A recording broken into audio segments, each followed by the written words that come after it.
이제 말씀하신 대로 미국에서 이제 수련 받고 뭐 교수로도 이제 지내셨다는 걸로 알고 있고 군대 심장 진료를 위해서 이제 초빙이 돼서 들어오셨는데 실제로 이제 현장에서 의료 현장에서 일을 해보셨을 때 미국에서의 의사 생활과 이 한국에서의 의사 생활 뭐 어떠셨을까요? 그러니까 처음에 미국 갔을 때 문화 쇼킹하잖아요. 너무나 네. 환경이 바뀐데 거꾸로 봐도 또 쇼킹한 거예요. 그러니까 두 번 네네. 쇼킹을 받았어요. 그게 지금 이제 다음에 얘기할 이제 우리나라 그 의료 붕괴, 의료 대란 이거와도 연결이 되는데 일단 저는 이제 거기서 스텝도 많고 펠로우도 많고 오로지 소아심장 하는 사람만 바글바글해요. 그 센터에는 환자도 그렇고 레지던트가 없어요. 이런 환자에 문제가 생겼을 때 레지던트를 부를 일이 아니에요. 그러니까 펠로우가 그때 한 9명, 10명이었거든요. 소아심장과에 굉장히 큰 프로그램이었기 때문에 펠로우가 9명이니까 9일에 한 번씩 당직을 할 거 아니에요. 그리고 스텝도 한 10몇 명 되니까 이러니까는 전부 전문의가 당직을 받는 거고 레지던트한테 상상을 맡긴다는 건 상상을 못 하죠. 그리고 당직도 그렇게 이제 자주 안 했는데 그렇지만 당직할 땐 병원서 잤죠.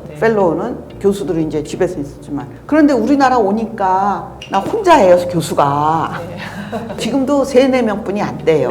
나 혼자 하고 레지던트한테 맡길 수도 없고 펠로우도 없고 매일 밤 불려 나갔어요. 애니타임 하루에 언제든지 그냥 부르면 제가 뛰어가야죠. 밤중에 자다가 전화 받고 자다가 뛰어간 적도 있고 너무 힘들더라고요. 그렇다고 안 갈 수도 없고 전화로 파란 아기가 신생한데 청색증이 있다. 그럼 가서 봐야죠. 그때는 초음파도 부실했고 하여간 저 초음파 봐도 제가 직접 봐야 되고 그렇게 하니까 너무 힘들더라고요. 그게 한 1, 2년 했는데 그 다음에 이제 주니어 스텝이 들어오고 펠로우가 들어오고 처음 병원을 열었을 때는 없었지만 점점 스텝 수와 펠로우 수와 레지던트 수가 굉장히 급하게 늘었으니까 그 다음부터는 밑에 저 주니어 스텝이 들어오니까 저를 안 부르더라고요.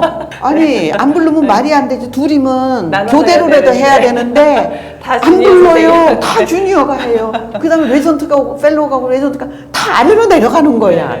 그래서 뭐 이거는 말이 안 된다. 근데 그냥 나를 꼭 불러 그러고 나는 전화로라도 내가 꼭 콘서트를 했는데 어느새 나도 물이 들고 그러니까 점점 나는 그냥 밤중에 불려 나가는 게 이제 드물고 나중에 정말 이제 응급 시술을 해야 되면은 갔는데 그러다 보니까는 이게 이제 전공이 레지던트들이 이제 밤중에 얘네가 뭐 이런 거를 해요. 그래서 그때 이제 저도 점점 물드니까 이거를 그냥 당연시 여겼다. 속으로 이제 쟤네도 배워야지. 심장병도 알아야지. 뭐 이렇게 혼자 정당화했겠죠. 그렇게 20몇 년을 이제 했어요. 그게 이번에 터진 거예요. 그러니까 미국하고 한국의 소아심장과를 비교를 한다면은 미국의 소아심장과에는 전공의가 없어요. 전부 펠로우급이 다 해요. 왜냐하면 숫자가 많으니까. 왜냐하면 돈을 많이 벌고 수가가 높으니까. 우리나라는 교수가 전부 전공의. 뭐 금방 인턴 끝난 애가 와가지고 코를 받으면 뭘 할 수 있겠어요. 전부 전공의한테 가요. 얘가 모르면은 교수한테 전화하래도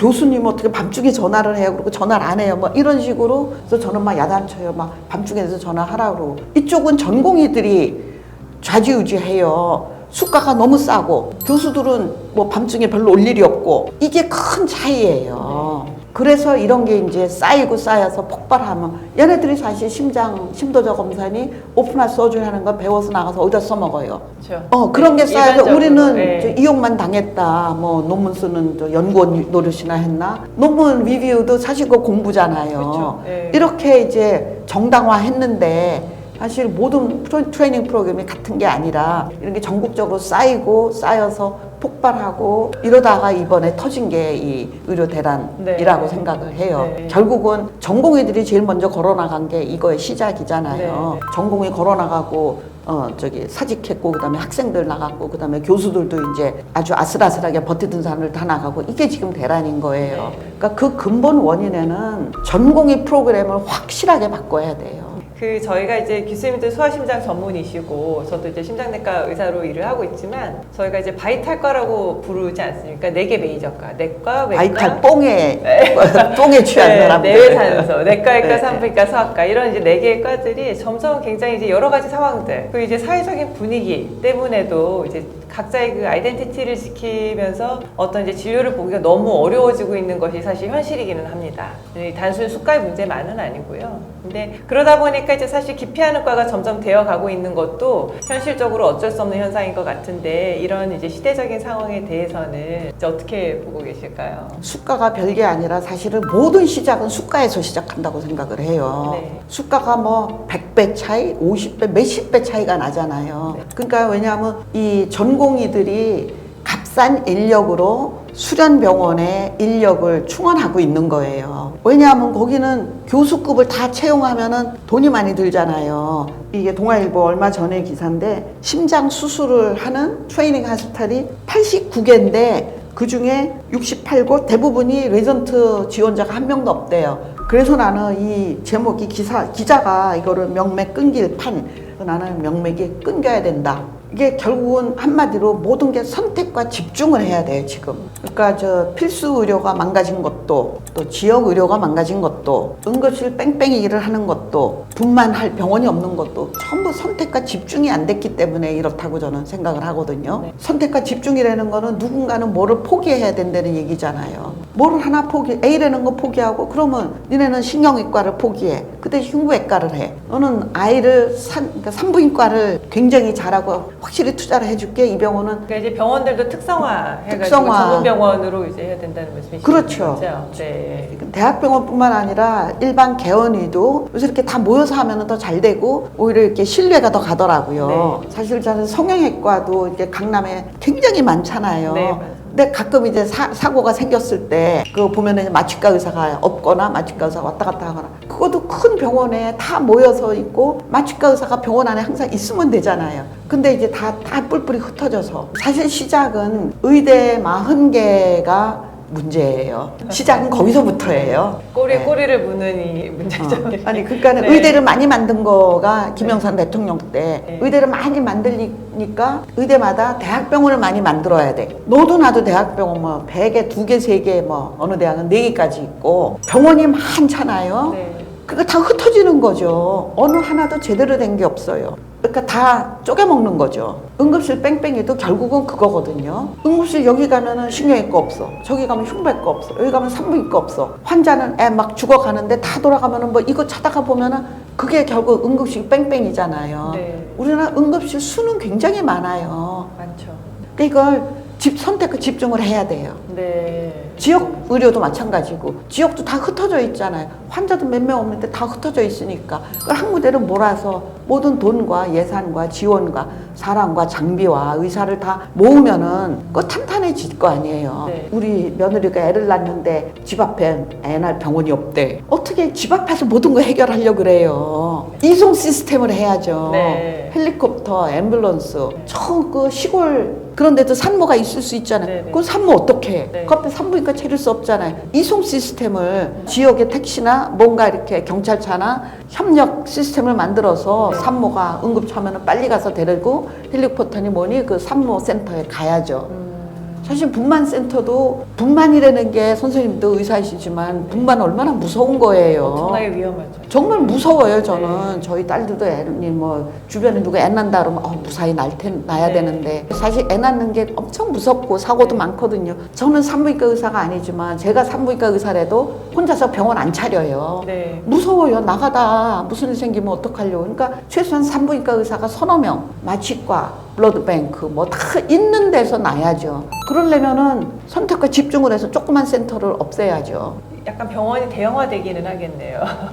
이 작은 센터들이 모여서 하나에 집중해야죠. 집중한 큰 그렇죠. 센터로 이제 그래서 아까 미국하고 우리나라의 차이점을 얘기하라는데 제일 큰 차이점은 우리나라에서 심장 수술은 되게 대학병원에서 하죠. 대학병원 아닌 데서는 심장 수술 안 하죠. 네. 미국은 대학병원 아닌 병원에서 심장 수술 많이 해요. 그러니까 얘네들이 글로 다 흡수가 되는 거예요. 미국에서 심장 수술하는 외과 의사의 배출하는 숫자가 150명인지 몇 명 안 돼요. 지방의 큰 병원에 가서 심장 수술 할 수 있으니까 다 소화가 되는 거예요. 우리나라는 이게 이렇게 150명 이 많은 사람들이 배출돼서 다 뭐 정맥, 다리 정맥이나 뭐 감기설사 보거나 이렇게 되니까 불만이 쌓이고 네. 그렇죠. 네. 이제 미국에서 수련 받으실 때도 사실 심장 어떤 소아심장 분야에서의 프론티어로서 역할을 하시고 또 이제 안산병원 개원 시에도 우리나라 소아심장 파트에서 프론티어로 일을 하셨고 더 나아가서 방금 말씀하셨던 이런 이제 우리나라 의료제도의 문제점들을 사실 이렇게 대면하기 쉽지 않은데 정말 대면하고 보다 나은 어떤 해결책들을 만들어가기 위해서 또 이제 도전을 해서 여러 이제 의원까지 지내신 걸로 알고 있습니다. 근데 이 매 순간순간이 사실 굉장히 쉽지 않은 선택이었을 것이고 또 도전이었을 것 같은데 이 젊은 이제 우리 후배 의사들 저를 포함해서 혹시 해주고 싶으신 말씀이 있으실까요? 이게 제일 고민되는 질문이었어요. 너무 많으실 것 같은데 답이 사실. 없어요. 아니요. 얘기를 할 수가 없어요. 요새 젊은이들은 그냥 뭐 몇 살 차이라도 또 지들끼리 그러잖아요. 세대가 다르다고. 근데 제가 감히 지금 뭐 젊은이들한테 어떻게 해라 이런 얘기를 할 수가 없어서 제가 그래도 떠들 건 많은데 그래서 쓴 게 책이 이제 제가 라떼 네, 이야기. 네, 라떼는 이래가지고 그때 라떼는 뭐 36시간 넌스톱으로 일했는데 네, 얘네는 뭐 60시간이 뭐냐 뭐 이런 꼰대 얘기를 할 수는 없잖아요. 그리고 지금은 이제 시대 정신도 그게 아니고 굉장히 똑똑해요. 네. 깜짝깜짝 놀라요. 제가 네. 보면은 그런 젊은이들 제가 많이 봤거든요. 그래서 네. 제가 해줄 얘기는 별로 없고 자기가 제일 잘하는 거, 마음 가는 거, 하고 싶은 거. 그래서 여건이 훨씬 좋잖아요. 옛날에 우리 때처럼 상황이 그보다는 이제 사회가 굉장히 우리나라 같은 선진국 수준으로 갔고 비교적 할 수 있는 게 너무 무궁무진하게 많잖아요. 하고 싶은 거 해라. 할 수 있는 여건으로 하고 그 대신 그 방법론에서는 제가 그냥 그런 얘기를 해주고 싶어요. 그래서 고전 책을 읽어라.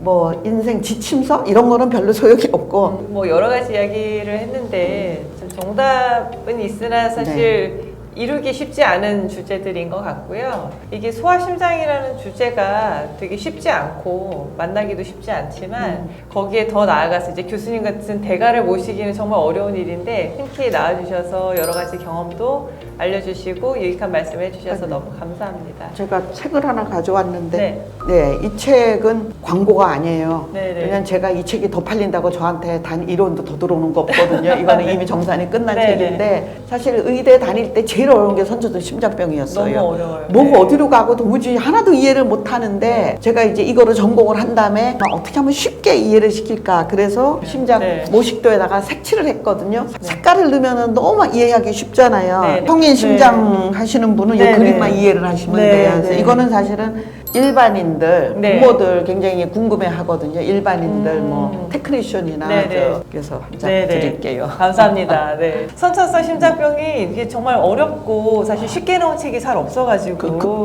이거는 네. 진짜 쉬워요. 네. 이 책도 소개해 주셨지만 사실 오늘 여러 가지 이제 말씀들이 지금 뭐 선천적인 심장 질환이 있거나 아니면 이게 의심돼서 걱정하는 분들에게도 굉장히 많은 도움이 됐을 거라고 생각이 들고요. 오늘 정말 함께 해주셔서 너무 감사드리고요. 같이 시청해준 여러분께도 너무 감사드립니다. 그리고 다음번에 더 좋은 주제로 다시 찾아뵙도록 하겠습니다. 감사합니다. 감사합니다.